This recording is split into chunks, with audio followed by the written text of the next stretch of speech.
Hello, and welcome to 10 Dimensions of Wellness, the podcast that explores the full spectrum of what it means to live well emotionally, physically, spiritually, and beyond. I'm your host, Mika Newton. Today's guest is Brandi Rhoden, a licensed clinical social worker, trauma therapist, and founder of Honeybee Wellness and Consulting. Brandi leads an all-Black woman therapy practice and brings over a decade of clinical experience backed by personal healing to her work. She's also the founder of Embracing Stillness, a product-based business that encourages women to slow down, regulate their nervous systems, and find healing in quiet. Her story is real, it's raw, and grounded in the belief that Black women deserve spaces to heal and rest and be seen. Let's get into today's conversation. Hi, Brandi. Hi, good morning or afternoon, wherever Good you are. afternoon. It's so nice to meet you and see you in person. I know we've been on some threads together within like WhatsApp and all that stuff, but it's really good to put a face to the name and meet you in person. Yes. So So very let's excited get to be into it. here. How are you today? I'm doing good. I am in between sessions. I gave myself a bit of a break and Okay. prepared and excited to be here. This is my first live podcast. Well, yes, my first live podcast, and I'm so very excited to see what is to come, what comes of our conversation today. Very good. So let's get into it. So I was very interested about your story. I read your background, the information that you filled out for us, and the one thing that you said that I thought was um, really deep. You said that therapy isn't just clinical for you; it's personal. Can we start there? Sure, What do you mean by that? absolutely. So I have had experiences in my life that were a pretty traumatic childhood. And I'm also a clinical supervisor. And when I'm talking with my supervisees or the people who are training to be practicing clinicians, I tell them that, a lot of times we didn't just wake up and say that we wanted to be a therapist. Oftentimes we find that there have been, significant life events that have occurred in our own personal lives that have called us to this work. And for me, as I say, like therapy, it's personal. I'm currently on my own healing journey. I've dabbled and dabbled in therapy since adolescence, but I really got serious and locked into therapy about 2 years ago, when I just noticed that dimensions of my life just weren't marrying together, and I could not figure out like why certain pieces of my life weren't clicking together. And I said, you know what? Mhm. I know all of this is rooted in the things that I had um allowed to be hidden for so very long. And also being on this journey and working with other Black women on their own healing journeys, it's so very funny how a lot of my clients have mirrored my own personal work that I've been doing. Every one of my clients is representative of different aspects of my life that I'm working on. And believe it or not, and obviously in the therapy space, I, don't disclose those things, but some of the Right. healing that in the teachings that helping them process and I'm helping them through, I'm applying it to my own life as well. So very relevant to Yeah. me. Yeah. I was talking to Misha in another podcast earlier, and we were talking about when you're doing the work, oftentimes, and I know for me, I'm a sound healer, a sound therapist, and it took me a minute to really walk in that truth because I felt like I had to be perfect and I had to be all the way healed and I had to have everything together before I could help heal other people. And that's just not the case. It's ever evolving. We're always going to be on this path of healing and unlearning. Absolutely, absolutely. And I think once I into like you, I had this idea that I had to have it all together. And once I really let go of that expectation for myself, I just noticed that my connection with my clients and even the work that I'm doing personally with my therapist, it just deepened. And it didn't feel like it no longer felt like work. So Yeah. Yeah. So what does it mean to still be in this journey of your own mental health wellness and still lead a wellness practice? Absolutely. So I would say that self-awareness, one of the things that I do, I oftentimes check in with myself, engage my own temperature and my own mental status to see like, okay, where am I? And if I feel that I'm starting to do too much, because I tend to be the one that wants to heal the land because I Yep. know that I have the skill set. And so I have to make sure that I am taking care of myself. I have done a lot. I've had a history of ignoring taking care of myself for the sake of taking care of other people. But I had to have a huge reality check that I must put my oxygen mask on That's right. in order to save other people or to help facilitate healing for other people, and that looks like me resting when I need to. I listen to my body, and so a lot of times there's a disconnect between the mind and the body. The mind is telling you that push through, push through, push through, but your body's like, Mhm. oh no, but I need to slow down, I need to slow down. And so I've learned to balance those thoughts, because my thoughts will tell me that I can do all the things all the time and not slow down and that I am superwoman. And then my body is like, girl, your back is starting to tingle a little bit. You need Mhm. to, slow down. And so when I begin to notice that I'm a little bit more tired at certain points of the day, those are indicators for me that, okay, you're heading down a pathway that you've been before that led to burnout. And Mhm.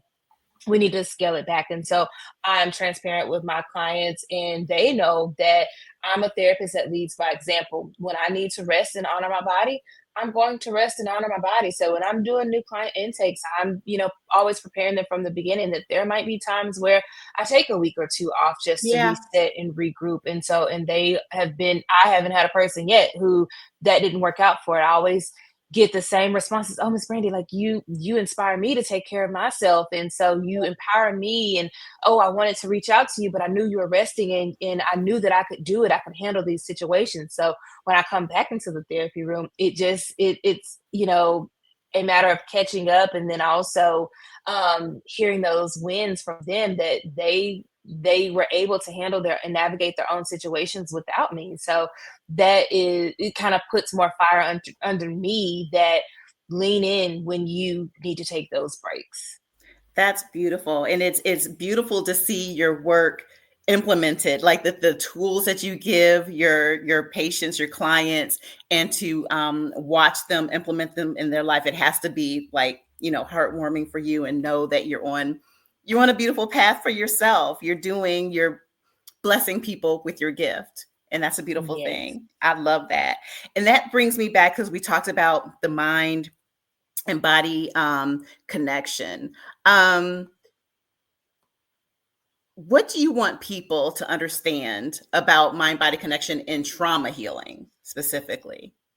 Absolutely. And I would go on a tangent about this because I love all things nervous system and the brain. So I'm going to keep it very brief.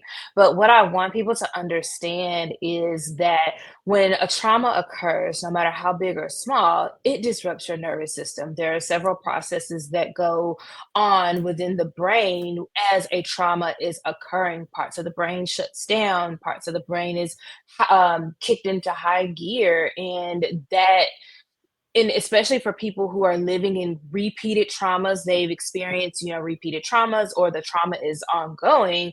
Your nervous system sometimes gets stuck in that fight, flight, freeze, But or fawn mhm. mode. And so you cognitively will know, this, I am safe, this environment is safe for me, but the nervous system sometimes overpowers the cognitive part, and it doesn't communicate very well with one another. And so a lot of times we tend to, in the work that I do, I educate people on going beyond talk therapy, because talk therapy keeps you here at this part of the forefront of your brain, which is responsible. I say it's a the very intelligent part of your brain. That's the part of your brain that's responsible for executive functioning, making sound decisions, that sort of thing. And a lot of the trauma lives in that mid part of your brain and the middle part of your brain. And so going beyond talk therapy, using modalities such as EMDR or brain spotting or sound healing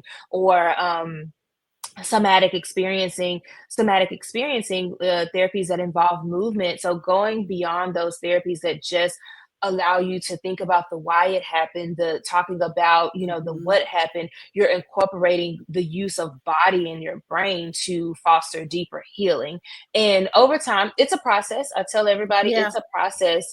In my training of social workers and other therapists, they sometimes, are confused by why their clients aren't moving as fast as they think they should move. And I tell them, Yeah. you oftentimes are dealing with people who have experienced repeated traumas. It didn't take, 3 to 6 months for their systems to get this way. It will take even longer for them to be able to reintegrate and to feel safe within their own bodies and to trust that their body and their mind will connect and be in harmony and balance with one another so that they can make those sound decisions for themselves. Absolutely. And you mentioned sound healing. I'm actually a sound healer. I'm a sound Hmm. therapist. And I find that I sometimes get clients who want a magic, they want to come to one session and they want everything to be, hunky dory. And I'm like, we can't undo everything that's led you up into your 30 plus, 40 plus years in one sound healing session. And it takes, more, and it takes more than just sound healing. You need all the things to kind of like make All this the things. beautiful, package that's personalized just for you. Um, in order to get where you want to go. So that was a beautiful point that you made there. And I've read that you've been doing this work for over 8 years.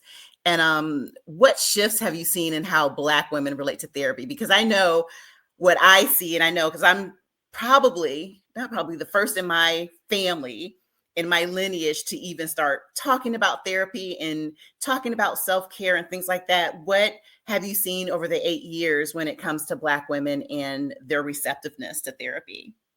Sure. So I will be transparent that my work in the behavioral health, mental health space started even before I obtained my licenses and all of that. I actually started this work back in 2013, 2012, 2013, when I was in my bachelor's program, training for psychology and social work. And I was working at a residential treatment facility and for substance abuse recovery. And I will say, in my few years of working there, I only saw, I can count on my hand, on one hand, how many Black women I saw in those spaces receiving that sort of healing. But post, graduation, grad, and getting into the clinical work, I am seeing more and more Black women coming to this space saying, like, hey, I don't really know what I need, but I know that something isn't right. And I will also say that a lot of what I am seeing is an increase in women recognizing that they have some neurodiversity tendencies or characteristics. And I am noticing that more and more Black women are being open and honest about the relationships that they have with their mothers. And that, I will say, Yeah. has been one of the most surprising things because just growing up, talking with friends, I never heard any of my friends or people around me talking about those things. Even in college, it seemed and appeared that, everyone had a good relationship with their mothers. Um, and I will say that just more and more women are becoming more in tune with what their bodies are saying to them. They might not have the language to describe it in detail, but I'm Right. noticing that when Black women are coming to therapy with an idea that, okay, here I can tell you all these things. I don't know the words for it, but here's what it is. And they are, looking to other people that look like them to help them contextualize and put the pieces back together. And I think one of the things that's most empowering is they are the ones that are rewriting their narratives. They are taking reclaiming their power. I know with Auntie Maxine Waters, I always reference her. I'm like, we're reclaiming our Taking time. our I say that in time. therapy. I feel like every single session, I'm like, you are to reclaim your power. And just in this work, they are realizing that I've given power to so many people and things that have harmed me, and I no Mhm. longer want that for myself. Right. And I am just sitting in the background saying, yes, yes, yes. Like we have so, just as Black women, we are so powerful and we don't even recognize it. Don't And even the fact recognize that it. I am seeing more and more Black women come to this space, I'm just like leaping for joy. And I even have a person who I'm working with that they have been inspired. They're like, I don't, I'm being called to do this work. And we even had a mini session where we talked about what that looks like. How do you get training? What sorts of degrees do you need to go back for? So more and more people are even finding themselves called to this field, and I'm so very excited because there's not enough of us. There's not. And I love this for us. I love this for future generations and what it's going to look like down the line when our children and our children's children, you know what I mean? It's like, it's healing to even think about what the future could possibly look like, healing all of that trauma and not walking away from the trauma, because there's going to be something. We're going to have something, but to have places and spaces that we can be held and seen and heard in a safe environment where we're not being judged, where we're not, because I know in my generation to even talk about mental health, it meant you were crazy. Or it's like, you don't tell strangers your business. Everything that happens in this house needs to stay in this house. So it's beautiful to see that we're moving past this and we're creating these spaces for us to be and to let things out and to heal, to Yes. heal. And I But just want to shout out to our young people. There are more and more of our young Black people who are, so I'm meaning, when I say young people, I'm meaning under 18, wow. who have that level of emotional intelligence to go to their parents to say, I need to talk to somebody. Right. Don't really want to talk to you. I love Right. you. Don't really want to talk to you. I Uh-huh. need to talk to somebody else that can Yeah. get, that's not in my house, that can give me a perspective and just hear me out. And so Yeah. that is something that I am also, like when you mentioned future generations, it made me think about it. More and more of our young people are coming to therapy on their own free will and not at Yeah. the vices of their parents. Yeah. Yeah. Because it's no longer a bad word or something, a stigma to be embarrassed about or be ashamed about anymore. And we're doing the work for them to be okay to say that they're not okay. And I love that. Absolutely. So you founded Honeybee Wellness, a space led entirely by Black women. I love that. What does that mean to you and why was that important?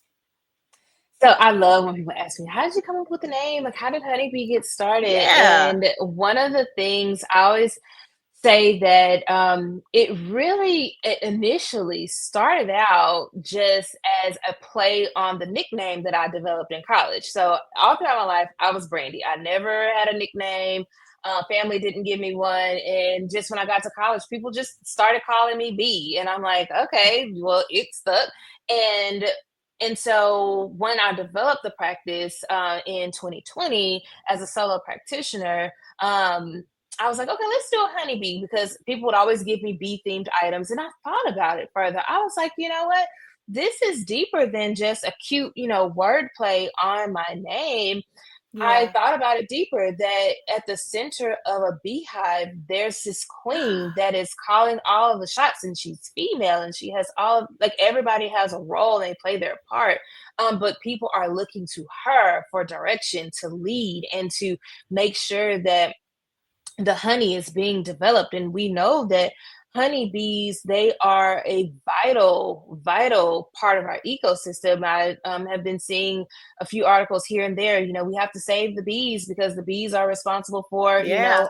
essentially ongoing life when it Yeah. comes to pollination and things like that. And I just thought that I had the opportunity for afforded the opportunity to create something that can help other people feel like they have a second chance at life, because so many people are alive but they're not living. And But they're not my living. hope is that no matter if you're working with me or the ladies that are working under me, that when you come through our doors or in our virtual space, you feel inspired to live again. I love that. Well, speaking of that, can you walk us through what a session or program at Honeybee Wellness might feel like or look like for a first time client? Absolutely. So we do a thorough intake process. So some people give us feedback that, oh, it's too much, but we, have to talk to them and explain to them that we want to know as much about you in advance so that we can prepare and know, we can prepare for your session so that we can, essentially hit the ground running. Because we know that in this space, people are ready to do the work, especially from the time you get on the phone or send that first initial email, you're essentially ready to do the work. And so we do a Mhm. thorough intake assessment. There's parts where our client is responsible for filling out their portion. And then when we get into more of the complex needs, we wait until you're in the space with the therapist, whether in person or virtually, to ask some of those deeper level questions, such as trauma history, that sort of thing. And we conduct client feedback surveys oftentimes with our clients just to gauge our services and to make sure that we are providing a level of customer service for our clients, and they always say that they felt heard, they feel seen, they feel that they can go at their own pace. And a lot of times when clients get to us, we tend to be their last stop, meaning that Mm. they've tried They've therapy tried before in the everything. past and Hmm. they kind of are side-eyeing us a little bit. It's like, okay, how are y'all different? But once they Yeah. get in and know that our therapists were real, like yes, we follow our clinical training, we go by our ethics and uphold and maintain those standards, but we also bring a level of relatability that most people don't get in the therapy room. And that looks like understanding culture. And even within our Yeah. culture, understanding that your Black household might not have looked like my Black household, but we're Right. going to see you, we're going to validate you, we're going to challenge you because we're not always right. And I'm saying that as a client myself, my therapist challenges me to Hmm. just broaden my horizons and see beyond myself, because sometimes we are very limited in how we view situations, and sometimes that limited view space can cause us to not flourish and expand our wings as far as they could go. So we definitely do this in a gentle way. And one of the therapists that was working with me had taken ill for a few days, and I had to reach out to our clients, and they were like, oh no, we love our therapist, please let us know, as soon as we can get back in the space, and in praying that she takes care of herself and all of that. And that let me know she's doing wonderful work with these clients, that they care Yeah. about her just as much as she cares about them. And I always say, if they keep showing up, Okay. you're doing something right, You're because doing people have the something right. autonomy to say, no, This thank isn't you, I'm working walking for away. me. Yep. Yep. Yes, Exactly. And I remember I went through at least two or three therapists until I found one that I felt saw me and could understand me, and that I felt comfortable with, being, vulnerable and naked in front of. So it's super important. So absolutely. yeah, they still coming back. You got yourself a winner. Yes. Let's talk about embracing stillness. So, what inspired you to create Embracing Stillness, and how does that message connect to trauma recovery? Absolutely. And so I would say Embracing Stillness was supposed to launch on May 1st, but it did not get to launch on May 1st because Brandi had all the things going on. So I pushed the official launch back to June 1st just to give myself Okay, more time to prepare. We did a soft launch about 2 weeks ago, and it was so super successful at a wellness event that was hosted by one of the local churches here, and it was phenomenal. But Embracing Stillness was really developed when I was on FMLA leave recently from my position as a trauma therapist at a pediatric trauma hospital. And so, working at a trauma hospital, specifically doing counseling for trauma patients, in this aspect, we're talking about car accidents, we're talking about firearm injuries, we're talking right. about really violent things and, really gruesome things happening to children. And even Brandi, the, awesome therapist that she is, it got overwhelming and got to Yeah, be too much. And I had to get still. And um, in this space,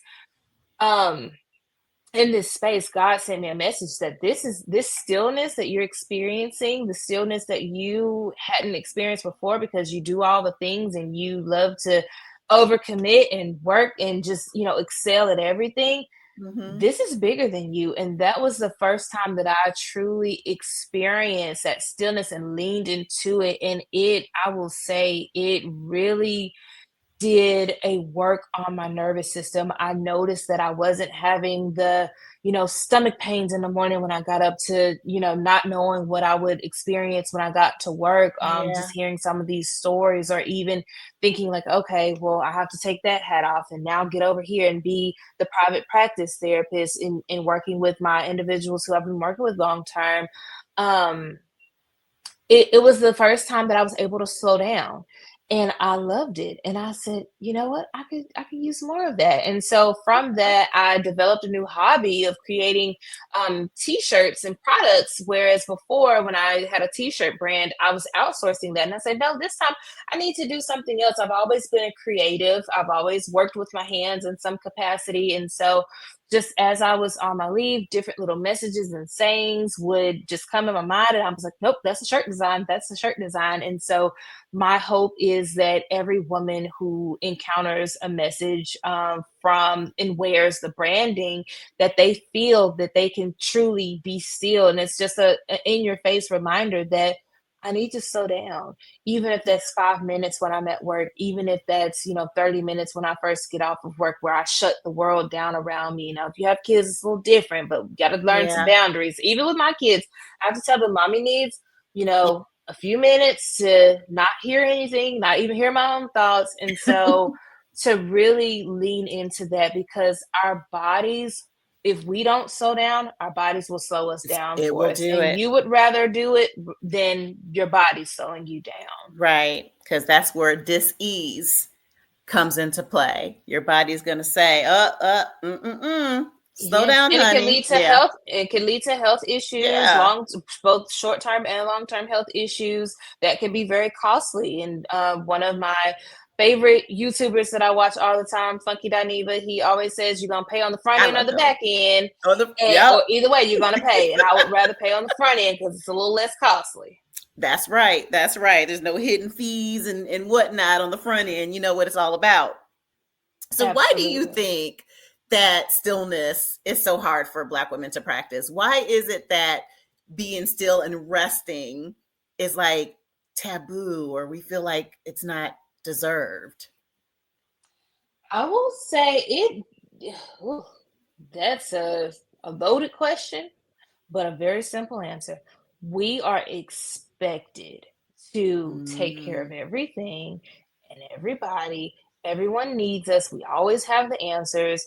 And even think about like going back to the days of slavery, how you mhm. had the mammies on the plantations, where they were not only caring for their children, they were Yep. caring for the master's children, And and breastfeeding other them. And and yeah. breastfeeding them as well. So it generationally has been passed down to us that we carry the weight of the world on our backs. And even though you recognize that I need rest, I need to slow down, systems and opportunities aren't in favor of us doing those things. And we have to Right. break, it's our, unfortunately, our responsibility to going back to what I was saying earlier, reclaiming our power, reclaiming our time, and putting our foots down to say, no, this rest is my birthright. We're dismantling what society says that we Yep. deserve or don't deserve, and we are putting it as priority. And I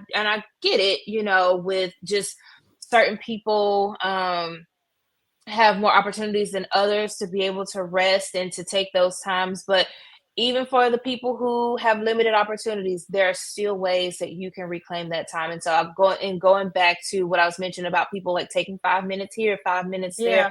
I help the client understand that, hey, even that 5 minutes that you get, where some people might have 5 hours, that is still progress because you had zero time before. There you And go. even now, that person, they're like, every time session they come around, they're saying, Miss Brandi, I was able to get 30 minutes to myself. I was able to get an hour. So they were able to get creative in what rest looks like for them, because there's Yeah. different types of rest. You have emotional rest, you have mental Mhm. rest, you have physical rest. Rest doesn't always look like taking a nap. It can simply look like, Right. I'm not going to speak for an hour. Like, let me Yeah. rest my vocal cords. Let me kind of check out a little bit. Right. So Let me not scroll for a minute Let and me, flood my brain with yes, stuff. Yeah, all kinds yes, of stuff. I feel like there's this wave, like an awakening, and that Black women are just like saying enough, it's enough is enough. time. Mhm. Yes, and it's like it's like swelled. It's like a chorus. I can almost hear it. And I'm meeting so many people who have all these beautiful practices around um, seeing and caring for and creating safe spaces for Black women. And it's beyond anything I could have imagined, or even thought about 5 to 10 years ago. Like, it's really something that people are just saying, enough is enough. We're tired. Mhm, We're mhm. tired. And it's this collective unity and community in that, just like everywhere I turn, women that I've never seen a day in my life, I'm, on social media and I'm seeing the same collective messages that we are developing hobbies, we are Mm-hmm. getting in tune with nature, within gardening, developing all of these things and really pouring back into us mentally, Yep. physically, spiritually, and emotionally. And I'm here for it. We're here for that. Absolutely. So, what kinds of trauma do you most often see disrupting Black women's ability to rest or feel safe or find balance?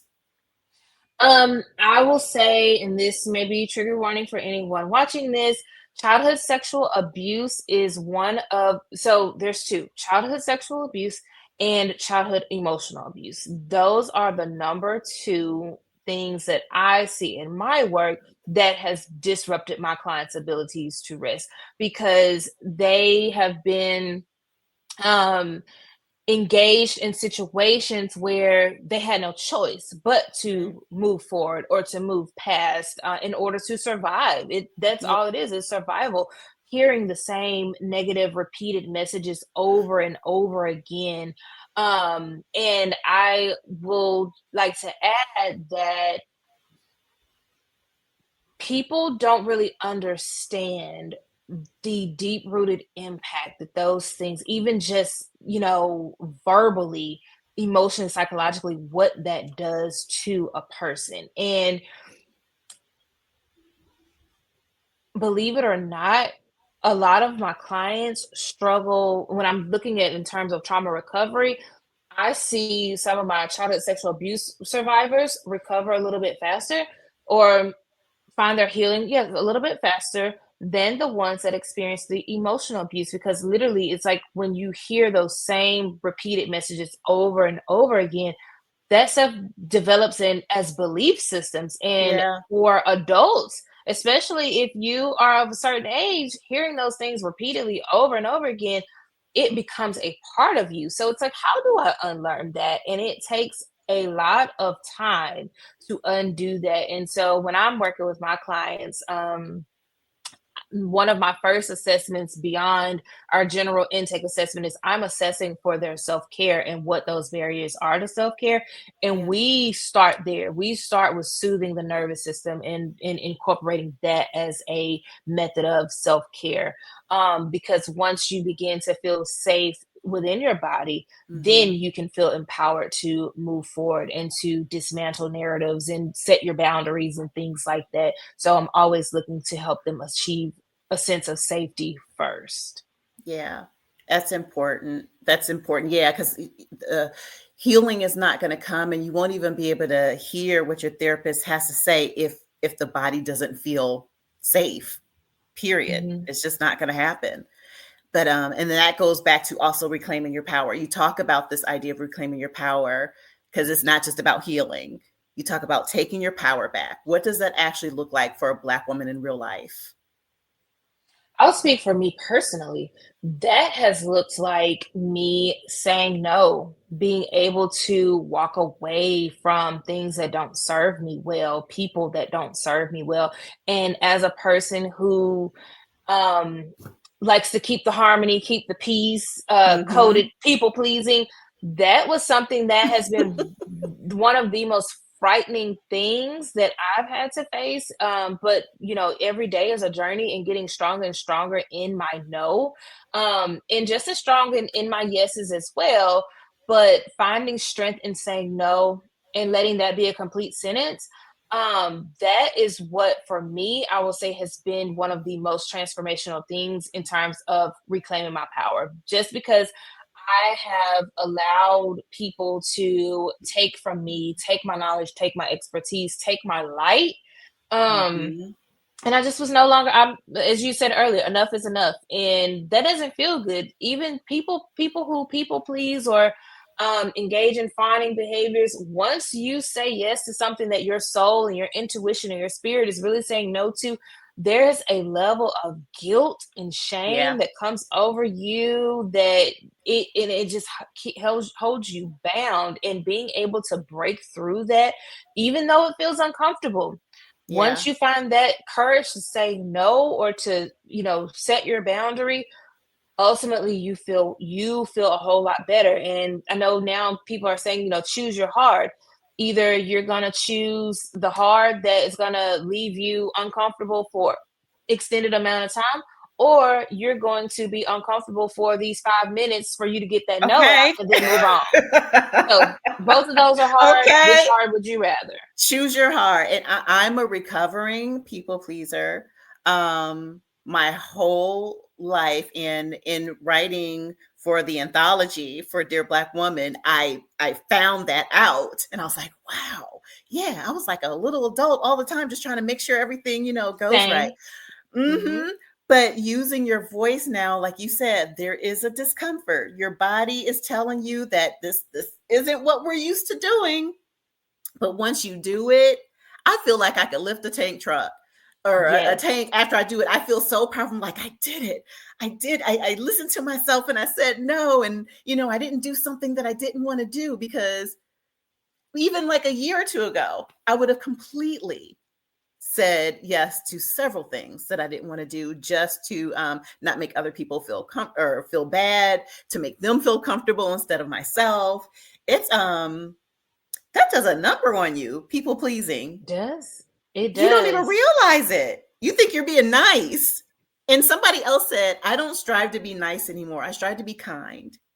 And there's Yes, a that's the different, space I'm in yes, now. I am kind to everyone, but nice hasn't gotten me very far other than right. regrets and oh, I should have done this. I wish I would have done that.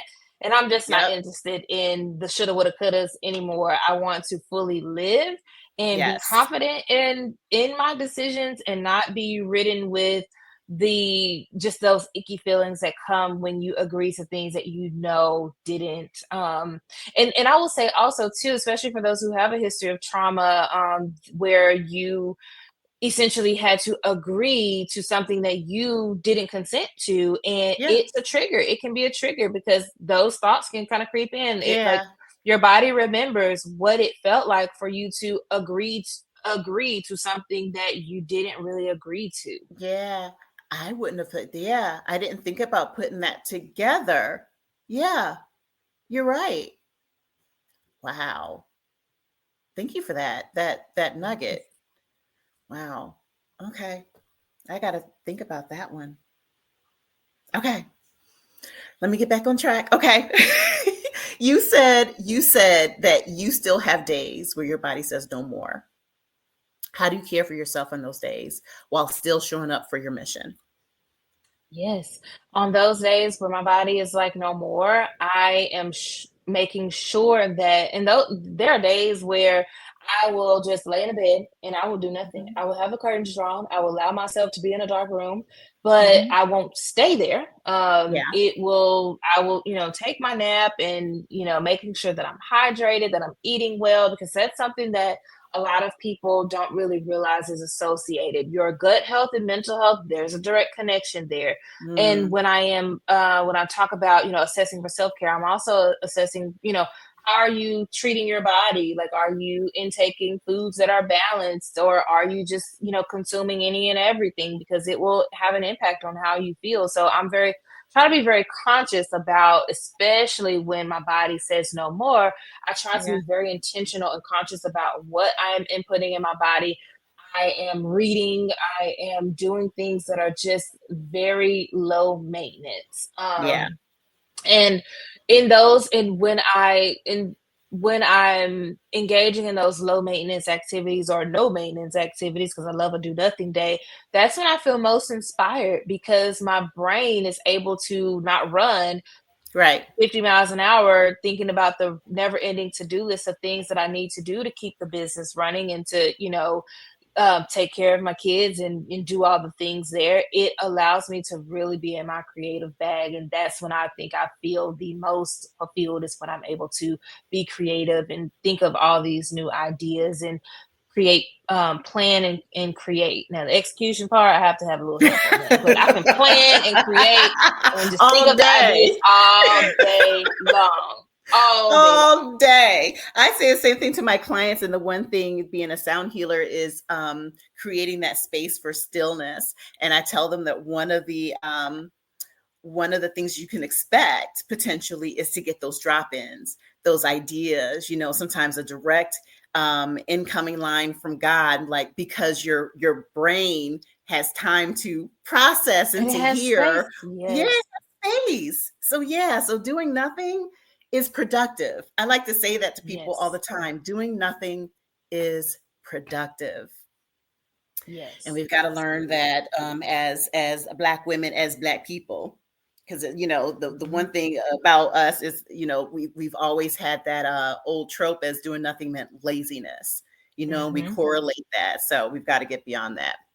Hmm. But building something powerful when you're still healing is not a small thing. And I know that from experience because I'm still building my business and I am still healing. It's only a year old and there's a lot to unpack still.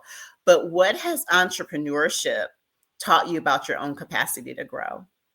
I will say for any of my entrepreneurs that are listening, if you haven't dealt with your or done your work, entrepreneurship will absolutely highlight the Mm-hmm. areas in which you have hidden for years and years and years. And interesting enough, I did not really get deep into my healing journey until after becoming an entrepreneur, just because working a normal day, and I don't really quite know what it is, but working a day-to-day job, Yeah. and I'm sure it's probably due to the structure. Having structures already in place to do certain things, you know that there are certain metrics you have to meet and things like that. So performing, essentially performing, which us trauma survivors, that's Yeah. what we excel at, as performing. When you become an entrepreneur, all the responsibilities on you. And so it will absolutely highlight the areas where you definitely are weaker or need Yeah. improvement, things of that nature. So I have just noticed that that's where I really came face to face with, girl, you lack boundaries. You say yes to Uh-huh. everything. And Everything. I really learned that it's almost like what movie was that? I think it was, might have been for Color Girls, where she was like, they almost walked away with all my stuff. I just realized people were just walking away with all my stuff, Mm-hmm. even within And my you were business. letting I'm saying them. yes, And you were and I was letting letting them, them. and I became so resentful towards myself. And I was like, okay, Mm-hmm. this is not. This isn't right. And so when I began to engage with my therapist, the first thing I said when I walked to her office on our first session, I said, I don't know what I need, but I know I don't have no boundaries. I need to learn how to deal with that. And over time, I learned that it was due to my unhealed inner child, Mm-hmm. literally. And so we just had a session. What was that? Tuesday, Monday? Yes, we just had a session on Mm-hmm. Monday, and she, congratulated me for making a decision on something. And she said, this is how I know you're really deep in your healing, and your inner child is probably gleeing and glowing at you because you were able to stand up for yourself or say no and make a decision, versus just letting them walk all the way with your stuff. Yeah. And it's hard because you feel like, and like you said, it goes back to that little girl's like, what if they don't like me anymore if I say no? What's going to happen? It's like, it's all about being liked. And I'm like, you know what, sweetheart? Everybody ain't supposed to like you.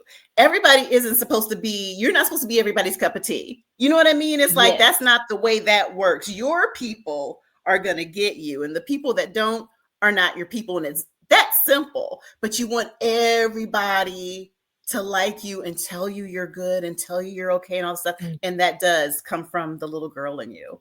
Mhm. It's like a lot to unpack, a lot to, like I said, this anthology.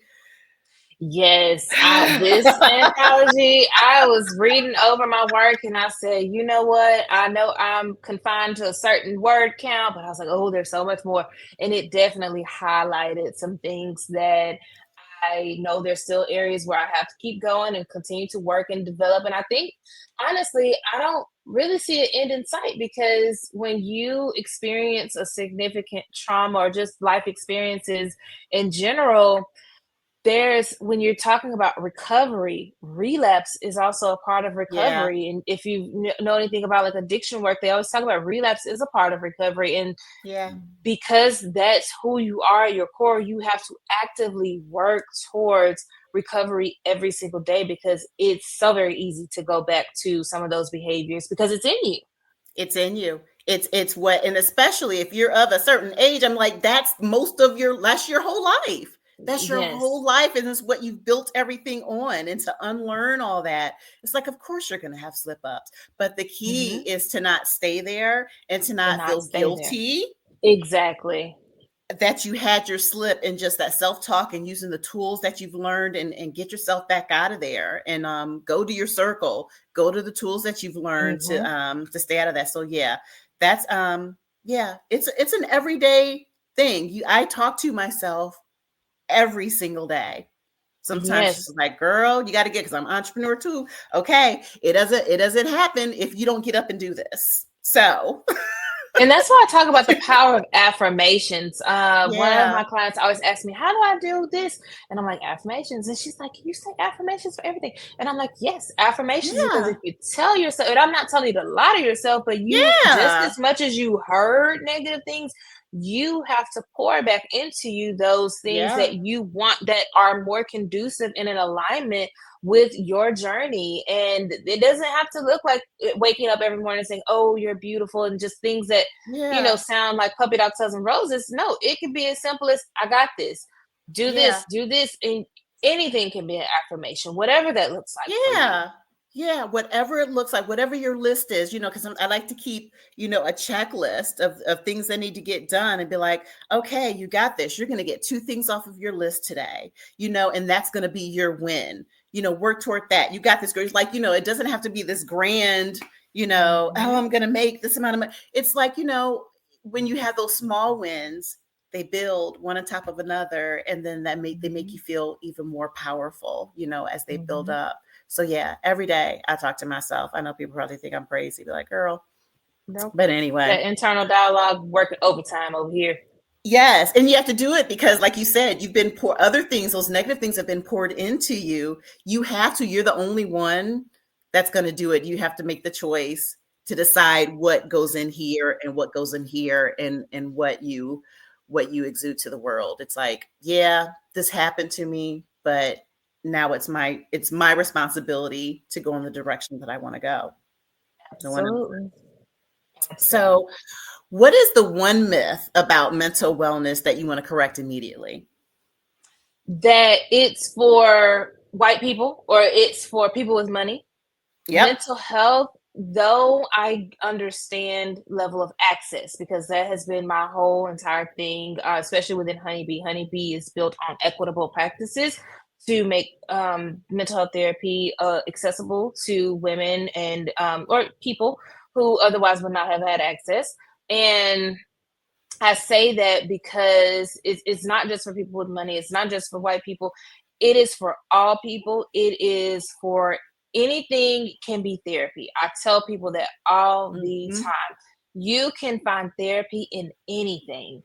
And Yeah. if that looks like you taking a daily walk outside every day, process your thoughts and feelings out loud, or voice record, or do you a video journal, or what have you, while you're walking, to just get it out. You don't necessarily, if you don't have access to a therapist, you don't necessarily have to have one in order to achieve mental health. Because, like I said, I understand and recognize that the reality is not everybody's gonna have the opportunity to sit face to face with a therapist. Though I would Right. love for everyone to. They just may not, that's just not the reality of the world. And so find something that can be your outlet, whether it is in art or it's within exercise. That body movement, it Mm-hmm. can do a number for reducing symptoms of anxiety, Yeah. depression, things of that nature. So if you don't think that mental health is for you, drop that. It is for you, and there are things that you can do. There are so many resources out there, especially online, where you can find guided meditations. I know I found them on Spotify, I found them on Yep. Apple Podcasts, YouTube. Use what you do have that's within your control, and work towards opportunities to be able to sit in front of a licensed professional. Yeah. Yeah. That's great advice. Thank you for that. So, 5 years from now, when a Black woman looks back on this conversation, what do you hope she remembers most about Brandi? Ooh, that you and I are one and the same. I Mm, am on this journey every day for the rest of my life, just as you're on the journey every day for the rest of my life. I am choosing actively every day to keep going. And that's what I want you to do. Choose to keep going every single day. every single day. And my last question, or it's not a question, but a statement, complete the sentence for me. My healing looks like. My healing looks like being authentically me, shedding the Mhm. mask, letting go of the expectations from other people and some of those unrealistic expectations I've placed on myself, and be. Just be. Just show Just up. be. Just be. I love it, Brandi. I love it. And I love the work that you do. And I don't know you, but I'm so proud of you. And the work that You. you're doing and the work that you're doing specifically for Black women, we need you. We need your talent. We need your voice. We need your gifts. And I'm so happy that you're here sharing it. Thank you so very much. Absolutely. Now tell everyone how they can find you, your social media, your websites, all of that information. Absolutely. So you can find me on Instagram at honey, spelled out, the letter B, the letter W, the letter C. My website is www.honey, spelled out, the letter BWC.com. I am on Facebook as well at Honeybee Wellness and Consulting. And if you're on Instagram threads, you can find me there as well at that same handle at HoneyBWC. For sharing with us. I loved hearing your story. I loved hearing about your wellness practice and your products. I can't wait for your launch. I'm going to be Yes. watching for it. So make sure you keep us posted. And yeah, thank you so much for sharing your time with me. Thank you. Have a great rest of the day. Well, that was today's episode of 10 Dimensions of Wellness. Deep thanks to Brandi Rhoden for bringing both clinical expertise and lived truth to the conversation. Brandi's message reminds us that trauma may shape our past, but it doesn't define our future, and that healing is both individual and collective. If you want to connect with Brandi, she mentioned her socials. I'll mention them again. You can follow her on Instagram at honeybwc, at B, and that's BEE underscore EL underscore ARE, or at embracingstillness.co. Or you can visit honeybwc.com. And remember, your stillness is not laziness, it's a powerful practice. Doing nothing is productive. Take care and keep building toward wholeness. Thank you. Bye bye.